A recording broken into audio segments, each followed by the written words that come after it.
Hesabu sura ya 16. Basi Kora mwana wa Ishari mwana wa Kohath mwana wa Lawi akatoa watu pamoja na Dathan na Abiram wana wa Eliabu na Oni mwana wa Pereth waliokuwa wana wa Reubeni, nao pamoja na watu kadha wa kadha wa wana wa Israeli watu 250 wakuu wa mkutano waliokuwa wateule wa mkutano, watu wenye sifa, wakainuka mbele ya Musa, nao wakakusanyika kinyume cha Musa na Haruni na kuambia, ninyi inawatosha, kwa kuwa mkutano wote ni mtakatifu, kila mmoja miongoni mwao, Bwana naye yu kati yao. Ni nini basi kujitukuza juu ya mkutano wa Bwana? Musa aliposikia maneno haya akapomoka kifudifudi, kisha akanena na Kora na mkutano wake wote akawaambia, asubuhi Bwana ataonyesha ni kina nani walio wake, kisha ni nani aliye mtakatifu, tena ni nani aliyemkaribisha kwake. Maana yeye atakayemchagua ndiye atakayemsongeza kwake. Fanyeni neno hili, twaeni vyetezo ninyi Kora na mkutano wake wote, vitieni na moto, mkaweke na uvumba juu yake mbele za Bwana kesho. Kisha itakuwa ya kwamba mtu Bwana atakayemchagua yeye atakuwa mtakatifu. Inawatosha ninyi, enyi wana wa Lawi.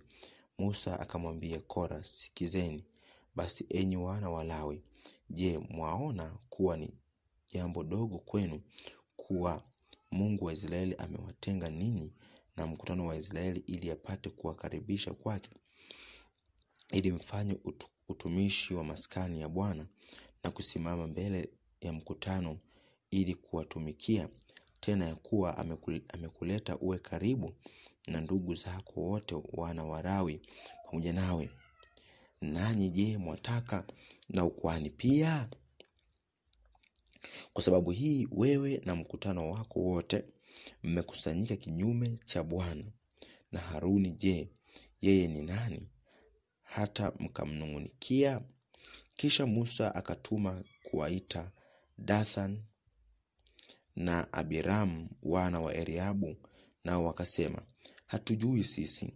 Je, ni jambo dogo wewe kutuleta kutoka nchi iliyojawa na maziwa na asali ili kutuua jangwani? Lakini pamoja na haya wajikuza mwenyewe, uwe mkuu juu yetu kabisa. Kisha hukutuleta katika nchi iliyojawa na maziwa na asali, wala hukutupa urithi wa mashamba na mashamba ya mizabibu. Je, unataka kuwatoboa macho watu hawa? Hatuji? Musa akakasirika sana, akamwambia Bwana, usikubali sadaka yao. Mimi sikutoa hata punda mmoja kwao, wala sikumuumiza hata mtu mmoja miongoni mwao. Kisha Musa akamwambia Kora, wewe na mkutano wako wote iweni hapa mbele ya Bwana kesho, wewe na wao na Haruni, mkatwae kila mtu chetezo chake na kutia uvumba juu yake, mkavilete mbele za Bwana, vyetezo 250, wewe pia na Haruni, kila mtu na awe na chetezo chake. Basi wakavitwaa kila mtu chetezo chake, wakatia na moto ndani yake, wakatia na uvumba juu ya moto, na kusimama pale mlangoni pa hema ya kukutania pamoja na Musa na Haruni. Kisha Kora akakutanisha mkutano wote kinyume chao mlangoni pa hema ya kukutania, na utukufu wa Bwana ukatokea mbele ya mkutano wote. Kisha Bwana akanena na Musa na Haruni na kuwaambia, jitengeni ninyi mkaondoke kati ya mkutano huu, ili nipate kuwaangamiza mara moja. Nao wakapomoka kifudifudi wakasema, Mungu wa roho za wenye mwili wote, je, mtu mmoja atafanya dhambi nawe utaukasirikia mkutano wote? Bwana akasema na Musa na kumwambia, nena na mkutano na kuambia, ondokeni ninyi hapo karibu na maskani ya Kora na Dathan na Abiram. Basi Musa akainuka na kuwaendea Dathan na Abiram, na wazee wa Israeli wakaandamana nayo. Akasema na mkutano na kuwaambia, na ondokeni penye hema za hawa watu waovu, wala msiguse kitu chao chochote, msiangamizwe katika dhambi zao zote. Basi wakaondoka hapo karibu na maskani ya Kora na Dathan na Abiram pande zote, nao kina Dathan na Abiram wakatoka nje, wakasimama mlangoni mwa hema zao pamoja na wake zao na wana wao na watoto wao wadogo. Musa akasema, kwa jambo hili mtajua ya kwamba Bwana amenituma ili nifanye kazi hizi zote, kwa kuwa mimi sikuzifanya kwa akili zangu mwenyewe. Kama watu hawa wakifa kifo cha siku zote, kama watu wote wafavyo, au kama wakipatilizwa kwa mapatilizo ya watu wote, hapo basi Bwana hakunituma mimi. Lakini Bwana akiumba kitu kipya, na hiyo nchi ikifunua kinywa chake na kuwameza pamoja na wote walio nao washukia shimoni wali hai, ndipo mtatambua ya kwamba watu hao wamemdharau Bwana. Basi ilikuwa hapo walipokwisha kusema maneno haya yote, nchi iliyokuwa chini yao ikapasuka, nchi ikafunua kinywa chake na kuwameza, na watu wa nyumba zao, na wote walioshikamana na Kora na vyombo vyao vyote. Basi wao na wote waliokuwa nao wakashukia shimoni wali hai, nayo nchi ikawafunika, wakaangamia kutoka mle mkutanoni. Nao Israeli wote waliokuwa kando kando yao wakakimbia kwa ajili ya kilio chao, kwa kuwa walisema, nchi isije kutumeza na sisi. Kisha moto ukatoka kwa Bwana ukawateketeza hao watu 250 waliofukiza uvumba. Kisha Bwana akanena na Musa na kumwambia, mwambie Eleazari mwana wa Haruni kuhani avitoe vile vyetezo hapo penye moto, ukaumwage huo moto kule, kwani ni vitakatifu vile vyetezo vya hao waliofanya dhambi na kuzihasiri nafsi zao wenyewe. Na vifanywe mbao za kufuliwa kuwa kifuniko cha madhabahu, kwa kuwa walivisongeza mbele za Bwana, navyo ni vitakatifu, vitakuwa ishara kwa wana wa Israeli. Basi Eleazari kuhani akavitwaa vile vyetezo vya shaba vilivyosongezwa na hao walioteketezwa, nao wakavifua viwe kifuniko cha madhabahu, viwe ukumbusho kwa wana wa Israeli, ili mgeni awaye yote asiye na kizazi cha Haruni, asiye wa kizazi cha Haruni asikaribie kufukiza uvumba mbele za Bwana, asiwe mfano wa Kora na mkutano wake, kama Bwana alivyonena naye kwa mkono wa Musa. Lakini siku ya pili yake mkutano wote wa wana wa Israeli wakamnungunikia Musa na Haruni, wakasema, ninyi mmewaua watu wa Bwana. Basi ilikuwa hapo huo mkutano ulipokuwa umekutanika kinyume cha Musa na kinyume cha Haruni, wakaangalia upande wa hema ya kukutania, na tazama, hilo wingu likaifunika hema, na utukufu wa Bwana ukaonekana. Na Musa na Haruni wakaenda hapo mbele ya hema ya kukutania, naye Bwana akanena na Musa na kumwambia, ondokeni kati ya mkutano ili niwaangamize mara moja. Wao wakapomoka kifudifudi. Musa akamwambia Haruni, haya, shika chetezo chako ukatie moto ndani yake, moto wa madhabahuni, kisha utie na uvumba juu ya moto, ukakichukue haraka, uende nacho katika huo mkutano, ukawafanyie upatanisho, kwa kuwa ghadhabu zimetoka kwa Bwana, hiyo tauni imeanza. Basi Haruni akashika chetezo kama Musa alivyonena, akapiga mbio akaenda katikati ya mkutano, na tazama, tauni ilikuwa imeanza kati ya watu. Akatia uvumba juu ya moto na kufanya upatanisho kwa ajili ya hao watu. Akasimama kati ya hao waliokufa na hao waliokuwa wakali hai, tauni ikazuiwa. Basi waliokufa kwa tauni walikuwa 14,700 zaidi ya hao waliokufa katika jambo la Kora. Haruni akamrudia Musa pale mlangoni pa hema ya kukutania. Hiyo tauni ikazuiwa. Hesabu sura ya 17. Kisha Bwana akanena na Musa akamwambia, nenda na wana wa Israeli, kisha upokee kwao fimbo moja kwa ajili ya nyumba ya kila baba katika wakuu wao wote, kama nyumba za baba zao zilivyo, fimbo 12. Kisha andika jina la kila mtu katika fimbo yake, na katika fimbo ya Lawi utaliandika jina la Haruni, maana itakuwa fimbo moja kwa kila kichwa cha nyumba za baba zao. Nawe utaziweka katika hema ya kukutania mbele ya huo ushahidi, hapo nikutanapo pamoja nanyi. Kisha itakuwa mtu huyo nitakayemchagua, fimbo yake itachipuka, nami nitayakomesha kwangu manunguniko ya wana wa Israeli wanungunikiayo juu yenu. Basi Musa akawaambia wana wa Israeli, ndipo wakuu wote wakampa fimbo moja kwa kila mtu, kama nyumba za baba zao zilivyokuwa, fimbo 12, na fimbo ya Haruni ilikuwa kati ya fimbo zao. Kisha Musa akaziweka hizo fimbo mbele za Bwana katika hema ya kukutania. Ilikuwa siku ya pili yake. Musa akaingia ndani ya hema ya ushahidi, na tazama, ile fimbo ya Haruni iliyokuwa kwa nyumba ya Lawi ilikuwa imechipuka, imetoa machipukizi na kuchanua maua na kuzaa marozi mabivu.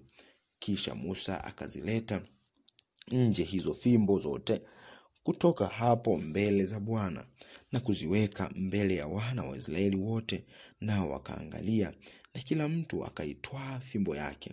Kisha Bwana akamwambia Musa, irudishe fimbo ya Haruni mbele ya ushahidi, ili itunzwe iwe ishara juu ya hawa wana wa maasi, ili uyakomeshe manunguniko yao walioninungunikia, ili wasife. Basi Musa akafanya vivyo kama Bwana alivyomwagiza, ndivyo alivyofanya. Kisha wana wa Israeli wakanena na Musa na kumwambia, angalia, sisi twaangamia, sote twaangamia. Kila mtu aikaribiaye maskani ya Bwana hufa. Je, tutakufa pia sote? Hesabu sura ya 18. Bwana akamwambia Haruni, wewe na wanao na nyumba ya baba zako pamoja nawe mtachukua uovu wa patakatifu.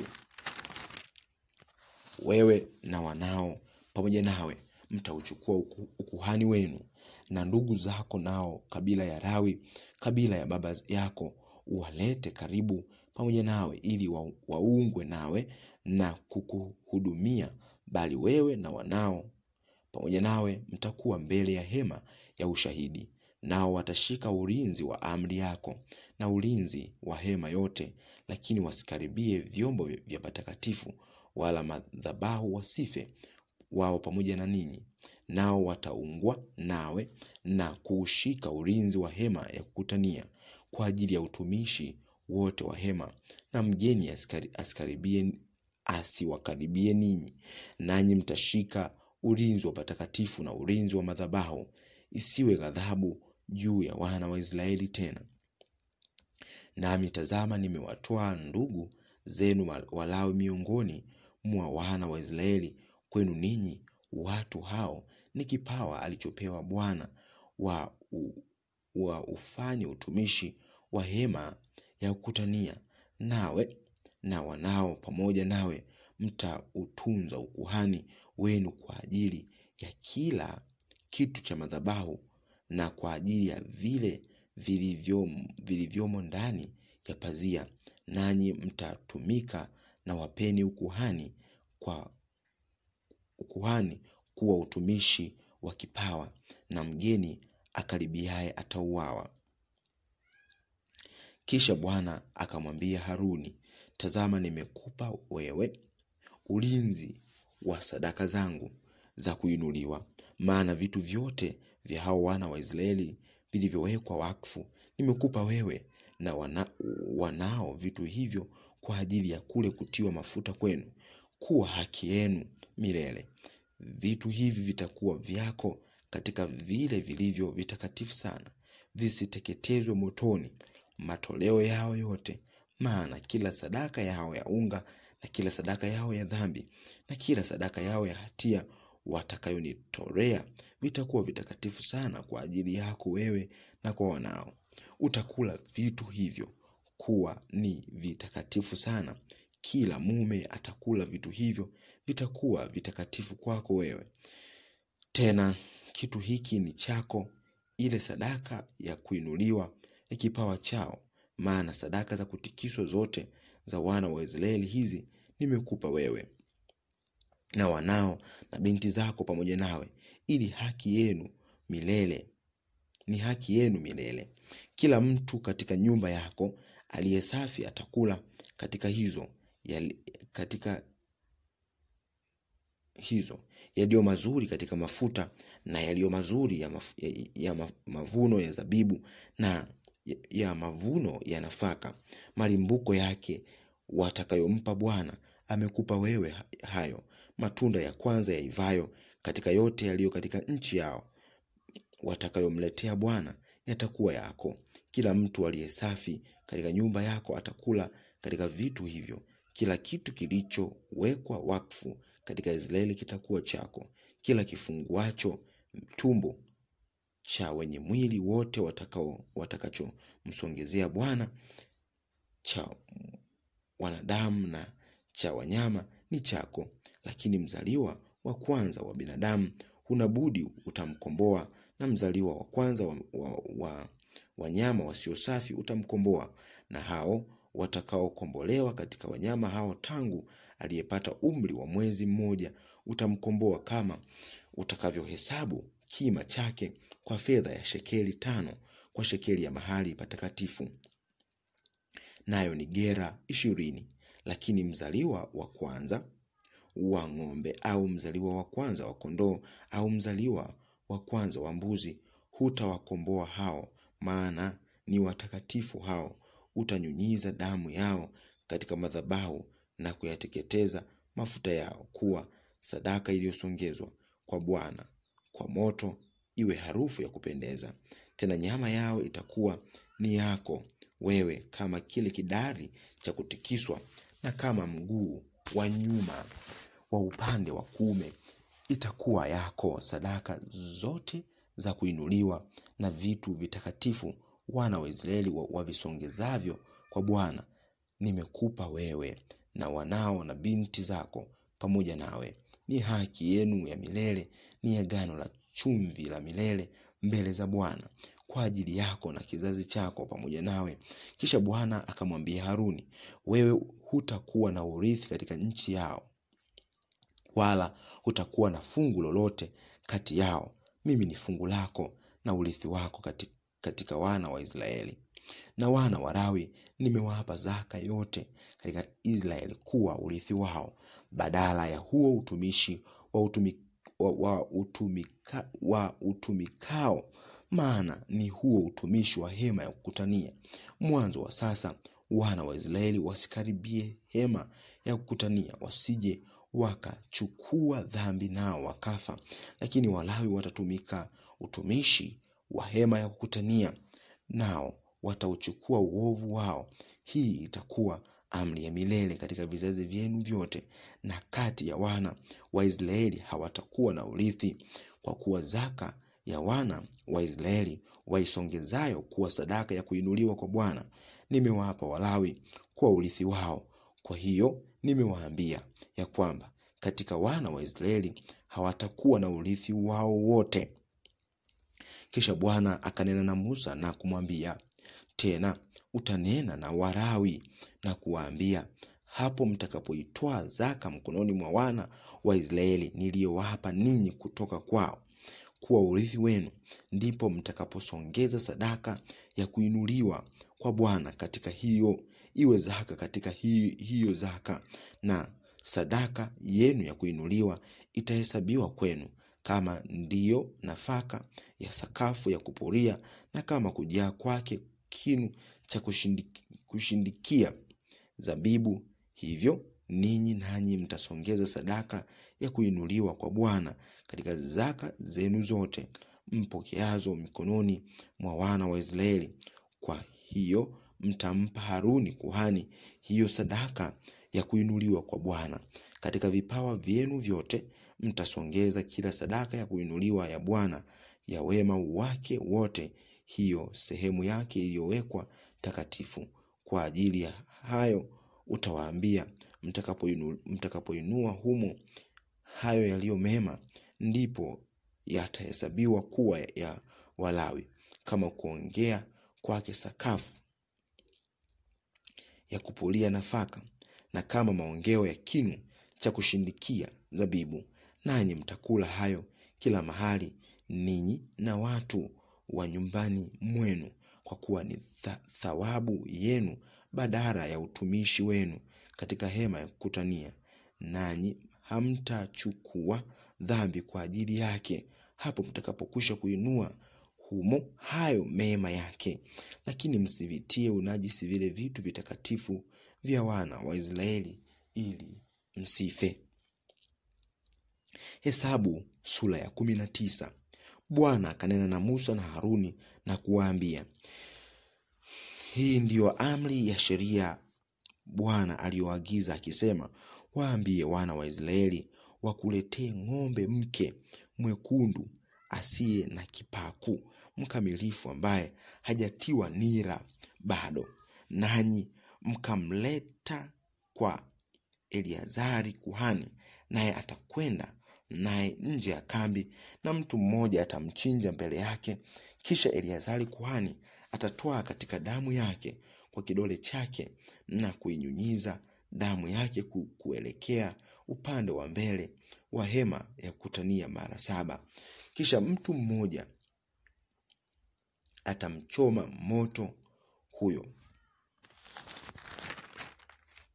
ng'ombe mbele yake, ngozi yake na nyama yake na damu yake pamoja na mavi yake pia atachoma moto. Kisha kuhani atatwaa mti wa mwelezi na hisopo na sufu nyekundu na kuvitupa katika huo moto unaomchoma ng'ombe.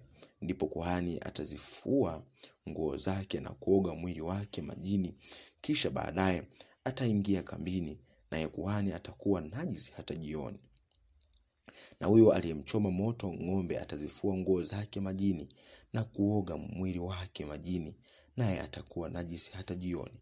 Kisha mtu mmoja aliyesafi atayazoa majivu ya huyo ng'ombe na kuyaweka yawe akiba katika mahali safi nje ya kambi, nayo yatatunzwa kwa ajili ya mkutano wa wana wa Israeli kuwa ndiyo maji ya farakano na sadaka ya dhambi. Na yeye ayazoaye majivu ya huyo ng'ombe atazifua nguo zake, naye atakuwa najisi hata jioni.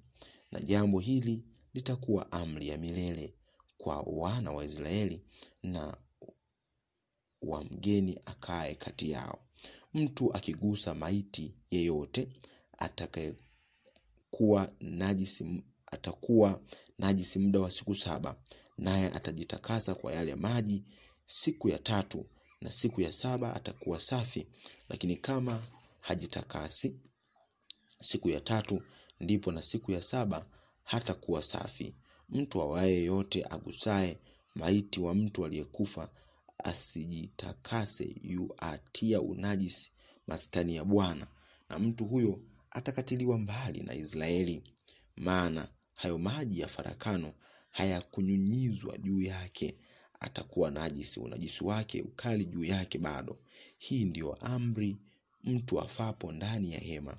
Kila mtu aingiaye ndani ya hema hiyo na kila mtu aliye humo hemani atakuwa najisi muda wa siku 7, na kila jambo na kila chombo kilicho wazi kisichofungwa na kifuniko ni najisi.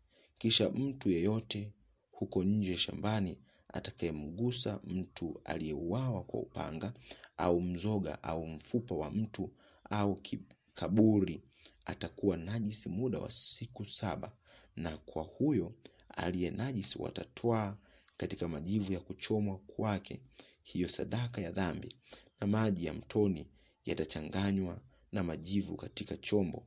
Kisha mtu mmoja aliye safi atatoa hisopo na kuitia katika hayo maji, naye atayanyunyiza juu ya hema na juu ya vyombo vyote na juu ya watu waliokuwapo na juu yake yeye aliyeugusa mfupa au mtu aliyeuawa au mzoga au kaburi.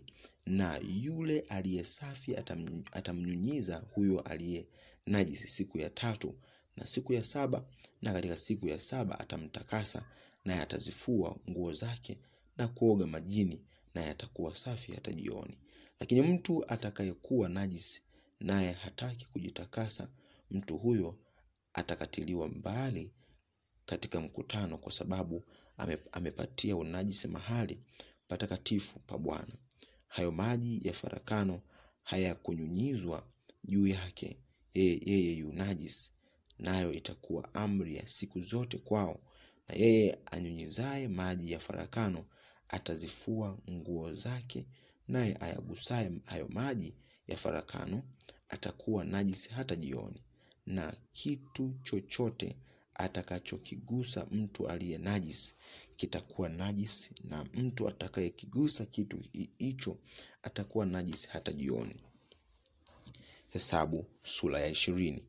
Kisha wana wa Israeli mkutano wote wakaingia bara ya Sini katika mwezi wa 1. Watu wakakaa Kadesh. Miriam akafa huko, akazikwa huko, na hapo hapakuwa na maji kwa ule mkutano. Wakajikusanya juu ya Musa na juu ya Haruni. Watu wakashindana na Musa, wakanena wakisema, ingalikuwa heri kama tungalikufa wakati ule ndugu zetu walipokufa mbele za Bwana. Mbona mmewaleta kusanyiko la Bwana hata jangwa hili ili tufe huku sisi na wanyama wetu? Na mbona mmetupandisha kutoka Misri ili kutuleta hata mahali hapa pabaya? Si mahali pa mbegu wala tini wala mizabibu wala makomamanga, wala hapana maji ya kunywa. Musa na Haruni wakatoka pale walipokuwa mkutano, wakaenda hata mlangoni pa hema ya kukutania, wakaanguka kifudifudi. Utukufu wa Bwana ukawatokea. Bwana akasema na Musa akinena, twaa ile fimbo ukawakusanye mkutano, wewe na Haruni ndugu yako, ukauambie mwamba mbele ya macho yao utoe maji yake, nawe utawatokezea maji katika mwamba, na hivyo utawanywesha maji mkutano na wanyama wao. Musa akaitoa hiyo fimbo kutoka mbele za Bwana kama alivyomwamuru. Musa na Haruni wakakusanya kusanyiko mbele ya Bwana. Akawaambia, sikieni sasa enyi waasi, je, tuwatokezee maji katika mwamba huu? Musa akainua mkono wake akaupiga ule mwamba kwa fimbo yake mara 2. Maji yakatoka mengi, mkutano wakanywa na wanyama wao pia. Bwana akamwambia Musa na Haruni, kwa kuwa hamkuniamini mimi ili kunistahi mbele ya macho ya wana wa Israeli, basi kwa sababu hiyo hamtawaingiza kusanyiko hili katika ile nchi niliyowapa. Maji haya ni maji ya Meriba, kwa sababu wana wa Israeli waliteta na Bwana, naye alijionyesha kuwa mtakatifu kati yao. Kisha Musa akatuma wajumbe kutoka Kadesh wamwendee mfalme wa Edomu na kusema, ndugu yako Israeli asema, wewe wazijua taabu zote zilizotupata, jinsi baba zetu walivyoteremkia Misri, nasi tulikaa Misri muda mwingi, nao wa Misri walitutenda vibaya sana, na baba zetu pia. Tena tulipomlilia Bwana akatusikiza sauti zetu, akamtuma malaika na kututoa tutoke Misri, nasi tupo hapa Kadesh, mji wa mpakani mwako mwa mwisho. Tafadhali utupe ruhusa tupite katika nchi yako. Hatutapita katika mashamba wala katika mashamba ya mizabibu wala tutakunywa maji ya visimani. Tutaifuata njia kuu ya mfalme, tusigeuke kwenda upande wa kuume wala upande wa kushoto, hata tutakapopita mpaka wako. Edomu akamwambia, hutapita katika nchi yangu, nisije nikakutokea kupigana nawe kwa upanga. Wana wa Israeli wakamwambia, tutakwea kwa njia kuu, tena kama tukinywa maji yako, mimi na wanyama wangu wa mifugo, ndipo nitakulipa thamani yake. Nipe ruhusa nipite kwa miguu yangu, wala sitaki neno lingine lolote. Akamwambia, hutapita katika nchi yangu. Kisha Edom akamtokea ili kupigana naye na watu wengi na kwa mkono wa nguvu. Basi hivyo Edom akakataa kumpa Israeli ruhusa kupita katika mipaka yake. Kwa hivyo Israeli akageuka na kumwacha. Kisha wakasafiri kutoka Kadesh, wana wa Israeli mkutano mzima wakafikiria mlima wa Hori. Bwana akanena na Musa na Haruni katika mlima wa Hori karibu na mpaka wa nchi ya Edomu. Akawaambia, Haruni atakusanywa awe pamoja na watu wake, kwa kuwa hata ingia katika nchi niliyowapa wana wa Israeli, kwa sababu mliasi kinyume cha neno langu.